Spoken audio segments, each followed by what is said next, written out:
شیخ محمد بن عمر ابو بکر ابن قوام رحمۃ اللہ علیہ۔ شیخ ابو بکر ابن قوام رحمۃ اللہ علیہ بڑے عارفین اور ممتاز اولیاء مقربین میں سے ہیں۔ شیخ شمس الدین خابوری رحمۃ اللہ علیہ سے روایت ہے، جو شیخ ابو بکر ابن قوام رحمۃ اللہ علیہ کے متوسلین میں سے تھے۔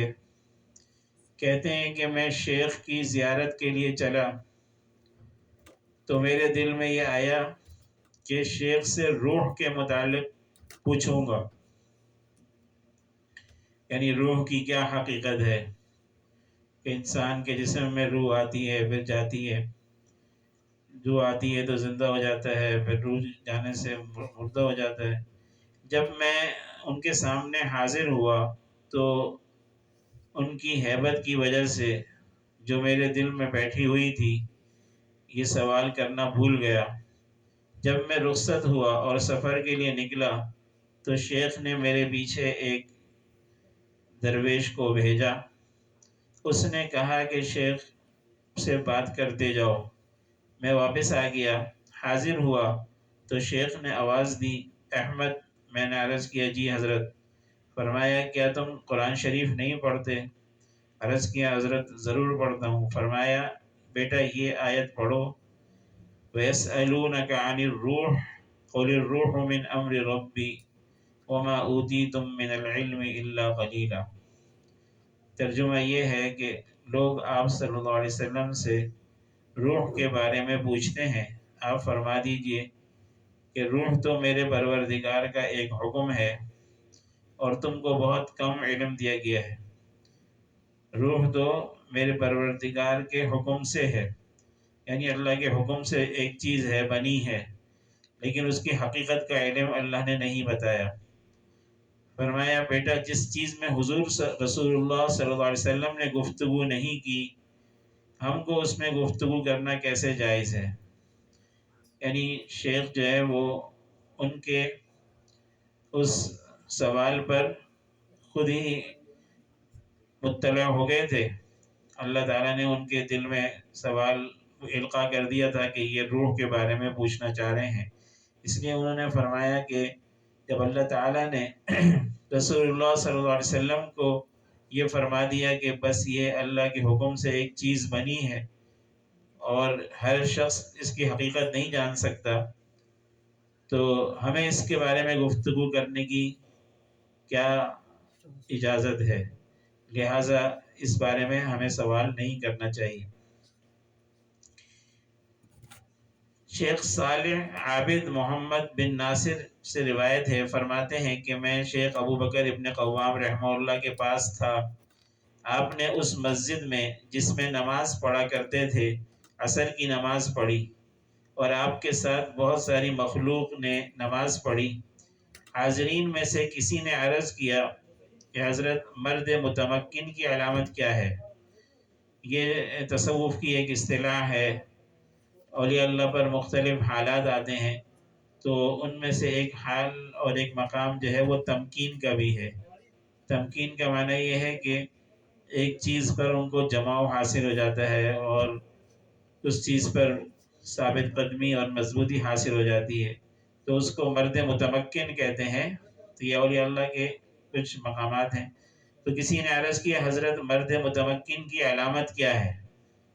وہاں مسجد میں ایک ستون تھا۔ فرمایا، مرد متمکن کی علامت یہ ہے کہ اس ستون کی طرف اشارہ کرے تو اس سے نور کے شعلے نکلنے لگیں۔ لوگوں نے ستون کو دیکھا تو اس سے نور کے شعلے نکل رہے تھے، یعنی ان کی مثال دینے سے ہی وہ نور کے شعلے نکلنے لگے۔ معلوم ہوا کہ حضرت خود اس مقام پر تھے۔ شیخ ابراہیم ابن شیخ ابو طالب سے روایت ہے کہ شیخ ابو بکر ابن قوام رحمہ اللہ سے کسی نے سوال کیا، میں بھی وہاں موجود تھا۔ سوال یہ کیا کہ مقام تمکین کی علامت کیا ہے؟ آپ کے سامنے ایک طبق رکھا ہوا تھا، یعنی ایک تھال رکھا ہوا تھا جس میں کچھ پھل وغیرہ تھے۔ فرمایا، علامت یہ ہے کہ اگر وہ اس طبق کی طرف اشارہ کرے تو جو کچھ اس میں ہے سب کا سب وجد کرنے لگے، تو طباق میں جو کچھ تھا سب حرکت کرنے لگا اور ہم اس کو دیکھ رہے تھے۔ یعنی اسی وقت ان کی کرامت ظاہر ہو گئی کہ جو کچھ طباق میں تھا وہ حرکت کرنے لگا۔ شیخ شمس الدین خانپوری حلب کی جامع مسجد کے خطیب تھے۔ روایت فرماتے ہیں کہ ہم کسی سفر میں شیخ کے ساتھ تھے، آپ کو ایک جگہ دعوت دی گئی، جب اس جگہ سے قریب ہوئے تو آپ کا رنگ متغیر ہو گیا اور بہت مرتبہ انا للہ و انا الیہ راجعون کہا۔ میں نے عرض کیا حضرت کیا بات ہو گئی؟ یعنی یہ جو حلب کی جامع مسجد کے خطیب تھے، انہوں نے ان سے سوال کیا کہ اس جگہ پر آپ نے اتنی مرتبہ انا للہ و انا الیہ راجعون کیوں پڑھا؟ فرمایا کہ جب ہم اس جگہ پر آئے تو مردوں کی روحیں مجھے سلام کرنے آئی۔ یعنی اولیاء اللہ کو بعض اوقات اللہ تعالی ارواح سے بھی بات چیت کرنے کی سعادت عطا کرتے ہیں اور روحیں ان کو آ کے سلام کرتی ہیں، ان سے ملتی ہیں۔ تو فرمایا کہ جب ہم اس جگہ پر آئے تو مردوں کی روحیں مجھے سلام کرنے آئی، ان میں ایک نوجوان شخص بھی تھا۔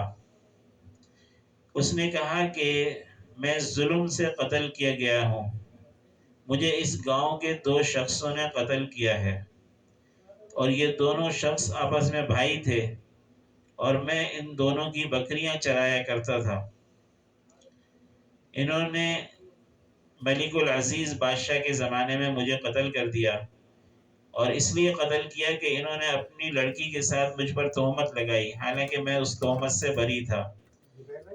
تو شیخ شمس الدین جو کہ خطیب تھے مسجد کے، وہ فرماتے ہیں کہ وہ دونوں شخص جنہوں نے یہ حرکت کی تھی وہ شیخ ابو بکر ابن قوام رحمہ اللہ کی بات سن رہے تھے، یعنی وہ بھی وہاں موجود تھے جنہوں نے اس شخص کو ظلماً قتل کیا تھا، اور مجھے بھی اور ان میں جان پہچان بھی تھی، یعنی میں ان دونوں کو جانتا تھا۔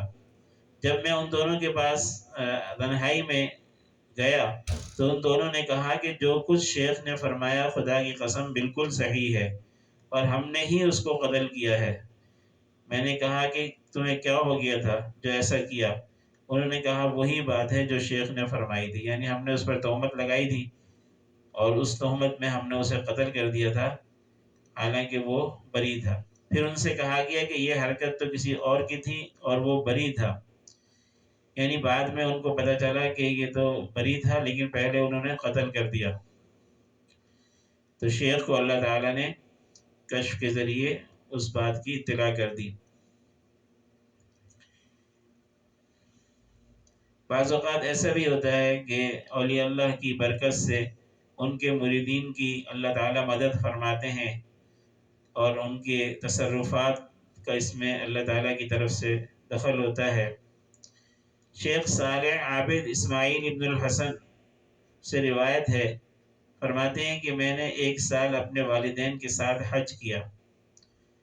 جب ہم حجاز کے علاقے میں پہنچے اور قافلہ رات کچھ رہنے کے بعد چل کھڑا ہوا، یعنی رات کے کسی حصے میں قافلہ اپنی جگہ سے چلا، تو میرے والدین تو ہودج میں تھے، یعنی اونٹ کے اوپر جو کجاوا رکھتے ہیں جس کے اندر بیٹھتے ہیں اس کو ہودج کہتے ہیں، اس میں والدین تھے اور میں اس کے نیچے نیچے چل رہا تھا۔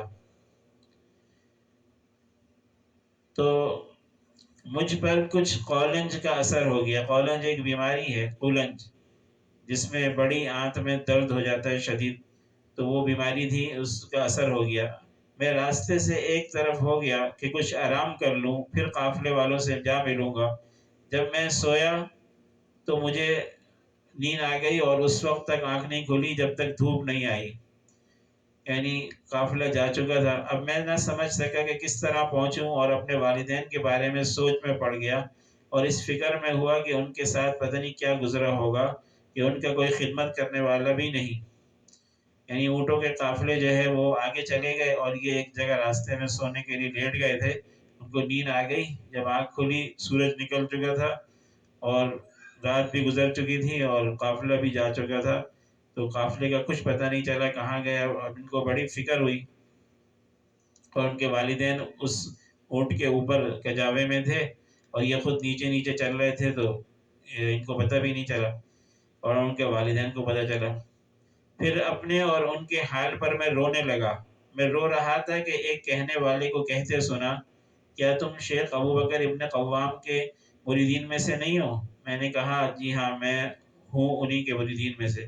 اس نے کہا اللہ تعالیٰ سے دعا کرو تمہاری دعا قبول ہوگی. میں نے اللہ تعالیٰ سے اس کی دعا کی تو خدا کی قسم ابھی میری دعا پوری بھی نہیں ہوئی تھی کہ وہ غیب کا آدمی میرے سامنے آ کھڑا ہوا. جس کی آواز آ رہی تھی وہ سامنے آ گیا اور اس نے کہا کوئی فکر کی بات نہیں. اپنے ہاتھ کو میرے بازو میں دیا اور کچھ تھوڑا سا میرے ساتھ چلا اور کہا کہ یہ لو یہ تمہارے والدین کا اونٹ ہے. یعنی اللہ تعالیٰ نے وہ راستہ منٹوں میں طے کرا دیا ان کی برکت سے، غیب کے آدمی کی برکت سے. تو میں نے ان کو سنا کہ جب میں وہاں پہنچا تو میں نے دیکھا والدین بھی رو رہے تھے میرے گم ہونے کی وجہ سے. میں نے عرض کیا کہ اب کوئی ڈرنے کی بات نہیں اور سارا واقعہ بتا دیا. تو اللہ تعالیٰ کسی شیخ کی برکت سے ان کے مریدین کی بعض اوقات اس طرح مدد بھی فرماتے ہیں.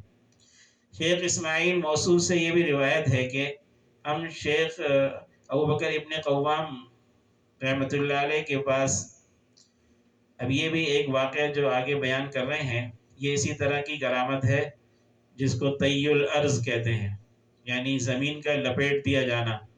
بعض اوقات اللہ تعالیٰ اپنے خاص بندوں کے لیے یہ بھی کرامت ظاہر کرتے ہیں کہ زمین ان کے لیے لپیٹ دی جاتی ہے، جس کو طی الارض کہتے ہیں. یعنی وہ مختصر وقت میں بہت بڑا علاقہ اور بہت بڑا فاصلہ طے کر لیتے ہیں. تو شیخ ابو بکر ابن قوام رحمۃ اللہ علیہ کی کرامات کا بیان چل رہا ہے، تو انہی کے کرامات میں سے یہ بھی ہے. فرماتے ہیں کہ ہم شیخ کے پاس شیخ رافع کے مقبرے میں بیٹھے تھے اور نہر فرات کا نظارہ کر رہے تھے. نہر فرات کچھ فاصلے پر تھی، جو ایک بہت پرانا دریا ہے بغداد اور عراق میں. ایک کا نام دجلہ ہے، ایک کا نام فرات ہے. تو نہر فرات کی طرف دیکھ رہے تھے کہ فرات کے کنارے پر ایک شخص نمودار ہوا، یعنی دور سے ایک شخص نظر آیا. تو شیخ نے یہیں بیٹھے بیٹھے فرمایا تم اس شخص کو دیکھ رہے ہو جو فرات کے کنارے پر ہے؟ ہم سب نے عرض کیا جی ہاں.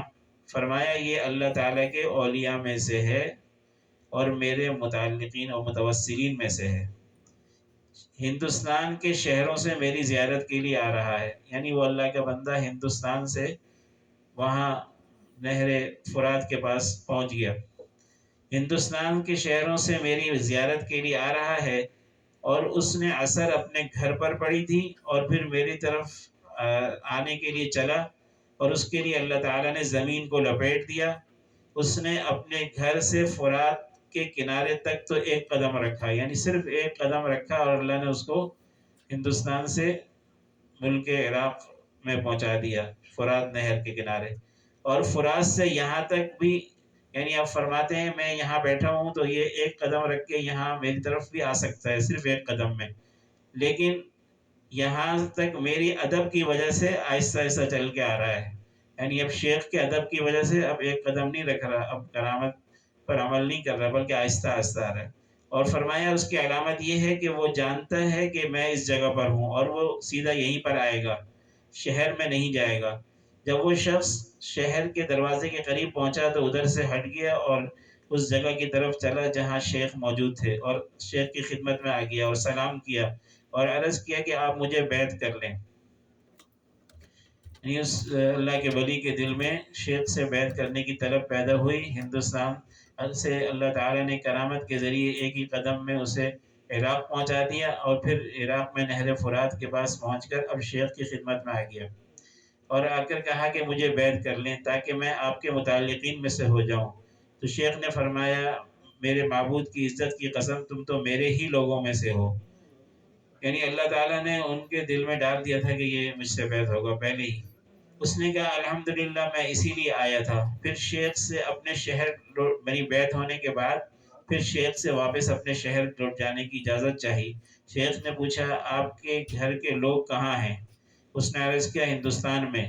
فرمایا تم ان کے پاس سے کب چلے تھے؟ اس نے عرض کیا عصر کی نماز پڑھی اور آپ کی زیارت کے لیے چل کھڑا ہوا۔ اس پر شیخ نے کہا تم آج رات ہمارے مہمان ہو۔ تو وہ بھی رات کو شیخ کے پاس رہا اور ہم لوگ بھی۔ جب صبح ہوئی تو اس نے کہا اب میں جانا چاہتا ہوں، یعنی اب سفر ہے۔ شیخ اور ان کی میت میں ہم لوگ بھی اس کو رخصت کرنے نکلے۔ جب جنگل میں پہنچے اور وہ شیخ کو رخصت کرنے لگا تو شیخ نے اپنا ہاتھ اس کے دونوں شانوں کے درمیان رکھا اور ایک اس کو دھکا دیا، پھر وہ ہم لوگوں سے غائب ہو گیا کہ ہم اس کو نہیں دیکھ سکے۔ شیخ نے فرمایا کہ اللہ تعالی شانوں کی عزت کی قسم، معبود تعالی شانوں کی عزت کی قسم، اس نے میرے دھکا دینے میں اپنا سر ہندوستان میں اپنے گھر کے دروازے پر رکھ لیا۔ یعنی یہ کرامات ہیں، بالکل برحق ہیں۔ یہ طی الارض کی کرامت بھی بالکل برحق ہے کہ اللہ تعالیٰ ہر چیز پر قادر ہے۔ تو اللہ کے حکم سے اب یہاں سے بھی، عراق سے بھی وہ ایک ہی قدم میں اپنے گھر ہندوستان پہنچ گیا۔ اس کو طی الارض کہتے ہیں۔ لیکن ہمارے بزرگوں نے اس پر ایک بہت اچھا مضمون لکھا ہے جو ہم نے اکمال الشیم میں پڑھا تھا۔ اس کا حاصل یہ ہے کہ اصل فاصلہ طے کرنا یہ ہے، ایک تو طی الارض زمین کا فاصلہ طے کرنا ہے، یہ اللہ کی کرامت ہے۔ اللہ کسی کو دے دے تو یہ اللہ کا فضل ہے، لیکن کرامت کو مقصد نہیں سمجھنا چاہیے۔ اللہ تعالیٰ اپنے خاص بندوں کو دے دیتے ہیں، لیکن اگر کسی بزرگ سے ساری زندگی کوئی کرامت ظاہر نہ ہو تب بھی وہ اللہ کا ولی ہے اور اللہ کا برگزیدہ بندہ ہے۔ اصل مقصد صرف یہ ہے کہ آدمی اللہ کا مقبول بندہ بن جائے اور اللہ تعالیٰ اسے قبول کر لیں۔ اور اس کے لیے میں نے جیسے کل بتایا تھا کہ دو کام کرنے ہیں کہ آپ صلی اللہ علیہ وسلم کی سنت کے مطابق نیک عمل کرنا ہے اور اخلاص سے اللہ کی رضا کے لیے، تو یہ اصل مقصود ہے۔ تو اگر کسی کو اتباع سنت حاصل ہے تو چاہے ساری زندگی اس سے کوئی کرامت ظاہر نہ ہو تب بھی وہ اللہ کا ولی ہے، اس لیے کہ اصل کرامت یہی اتباع سنت اور استقامت ہے۔ فرماتے ہیں کہ الاستقامت فوق الف من الکرامہ، استقامت 1000 کرامتوں سے بڑھ کر ہے۔ تو یہ جو طی الارض ہے، زمین کا فاصلہ طے ہو جانا، یہ بھی ایک کرامت ہے، لیکن اصل فاصلہ طے ہونا کیا ہے یہ صاحب اکمال الشیم نے اس کو بیان کیا۔ اصل فاصلہ طے ہونا یہ ہے کہ آدمی کے دل میں ہر وقت یہ لگا رہے کہ مجھے کہاں جانا ہے اور میں کہاں جا رہا ہوں، اور اللہ کے دربار میں پہنچنے کا اسے استحضار ہو جائے کہ میں اللہ کے دربار میں حاضر ہوں گا، قیامت کے دن ایک ایک چیز کا حساب دینا ہے۔ یعنی نگاہ اس کی آخرت میں ہو اور آخرت ہر وقت اس کے سامنے رہے، یہ ہے اصل زمین کا اصل فاصلہ طے ہونا یہ ہے۔ یعنی گویا دنیا کو اس نے اپنے دل کی نگاہ سے سمیٹ کے اور لپیٹ کے رکھ دیا، اور دنیا کو طے کر کے اس کا فاصلہ طے کر کے وہ آخرت میں پہنچ گیا۔ اور ہر وقت نگاہ میں یہ رہنا چاہیے کہ میرے سامنے آخرت موجود ہے جو آنے والی ہے، اور آخرت کا ایک ایک منظر اس کی نگاہوں میں ہونا چاہیے۔ جب وہ اس کو اپنی نگاہ میں رکھے گا کہ میدان حشر میں مجھے پہنچنا ہے اور اللہ کو ہر چیز کا جواب دینا ہے، ایک ایک چیز کے بارے میں پوچھا جائے گا، تو پھر اس کے سارے کام اللہ کی رضا کے مطابق ہی ہوں گے۔ تو اصل طی الارض اور اصل فاصلے کا سمٹنا یہ ہے کہ آدمی اپنے دل سے دنیا کو نکال کر گویا دنیا کے فاصلے کو طے کر لے، اور آخرت اب اس کے سامنے ہر وقت رہے۔ اللہ تعالیٰ عمل کی توفیق عطا فرمائے۔